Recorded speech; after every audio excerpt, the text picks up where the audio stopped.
Dan Feist is in front of us. Dan is the Cricket Operations Director here at Chelmsford, and well, the good news is, Dan, we've finally got some spectators coming back. Those successful ones in the ballot will be here tomorrow, and there's a real buzz across the membership anyway, isn't there, about the opportunity to get tickets not only for the Warwickshire game but for future games. What can spectators actually expect when they come into the ground now? Well, they can expect that unique atmosphere of Chelmsford. I think on the back of the result last week, it's perfect timing for us to get some spectators and that passionate membership who have been so supportive of the club over the last 18 months through this pandemic, but also historically we know how close and passionate they are about following this team. And as we go into some vital games, to have that extra push of some fans coming back is going to be vital to the whole club, and it raises the spirits of everyone, like you say, the membership. The key bit for us and for them is that they feel safe when they come back in here, and they can see that the club has worked hard to put some mitigations in place so they can feel safe, they can enjoy a day at the cricket and go away thinking that's a great experience and exposure. So what they'll notice, there'll be an increased level of stewards around the ground to support them and answer queries and to help them, just gentle reminders around mitigation places. They'll see an increased usage of hand sanitisers and cleaning processes around going on, and obviously, as the government will remind us, a lot more around social distancing and just giving that extra space so they feel comfortable while they're watching that game and encouraging the side along. Even to get to this stage, must have caused you a lot of headaches and perhaps I suggest sleepless nights, because it's not all about what Essex County Cricket Club want, is it? You're working with so many other agencies, aren't you? Yeah, so basically we know, as well as a successful team we have on the field, we have a successful team behind it, and they've worked collectively to adapt very quickly to as guidelines come through. So actually we only got the stadium guidelines confirmed from the government on Sunday night of what we have to put in place. So we've worked incredibly hard to be ready for that position, and then to come through ready to open up tomorrow with our fans coming through. To be able to do that, we've had to obviously take on what the government announcements are.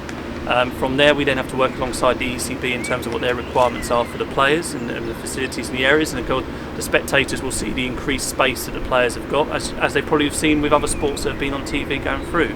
And then finally, after that, we then have to work with the local county council and city council that they're happy specifically around the numbers that we have coming into the ground, how we're catering for those spectators to feel comfortable and safe coming through, and obviously keeping the risk very low in terms of COVID spreading around those points and the opportunities around that. And then once that's all signed off, we work collectively to deliver a great experience, which is the plan from Thursday onwards. And it's all about stepping stones, isn't it? This is the first one. It's, if you like, a test within guidelines of what all the other agencies want, what Essex feel comfortable with. So hopefully the next home game with Nottinghamshire in a couple of weeks' time to actually increase that capacity.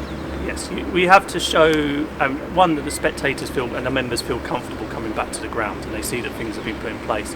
Once that's done and we can hopefully then step up to the next level, like you say, against the Notts game. We're looking to trial a slightly more bigger increased crowd there, and we're working with the local council and county council to see what's our maximum potential that we can get into the ground. It is going to be reduced capacity, as every sports ground is at the moment, and that's what the government guidelines allow, but we're looking to make sure that we can get the most people in here, making sure that we can make sure they feel safe, comfortable, and they can see the prevention, the causes, the mitigations that we've put in place to give them the best experience while they're here.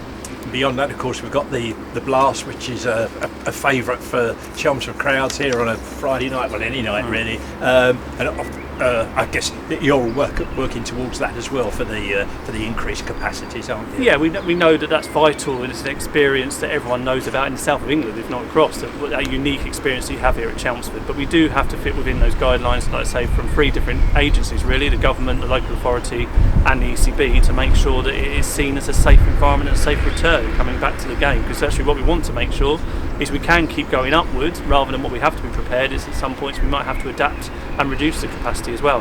No one really knows what the next 2 or 3 months are going to bring. We're all confident and positive that we're going in the right direction, but we have to do that within the right measures and making sure that we're going through a process that can make sure that every member and spectator coming here can see that the club has worked hard for their safety and their comfort, that they have a great experience while they're here. Talking about the first team, but are there other opportunities for spectators to come to Chelmsford this season to watch other forms of cricket? Yeah, we're a great venue now for cricket because of that atmosphere and that exposure that the members and the spectators have built around here. The England women's team are coming here now twice, and they're going to be great experiences. Not only is it going to be a live experience here for spectators and members, but they've also been confirmed that they're both going to be live on BBC and Sky, so an opportunity for our members, spectators, to show why Essex and Chelmsford is such a unique experience and why it's such an important hub for cricket across the whole country in terms of exposing those things. We also, on top of that, have the Sunrisers playing here as well now, so their first game's on the 29th of May. It's a great opportunity to come and see that real exposure and that development that's taking place within women's cricket, which is really, really exciting. And people would have seen we've linked up with the other professional teams in the local areas that provide women's sport, and actually that collaboration over the next few years is going to create a real exciting opportunity for us again to take the experience and the excitement we've created here at Cricket Women's Sport across the whole region. So indeed, so as we are at the moment, we're moving forward. The first 200 are coming in. By the end of the season, come September, hopefully not only the first team matches, but there'll be other opportunities for people to get out and about and start associating directly again with their favourite club, Essex County Cricket Club. Absolutely, just coming back to watch live sport is going to be a great experience, and helping us to recreate and build that experience and that atmosphere that we have here that is so unique, and why so many county international teams want to come and play here.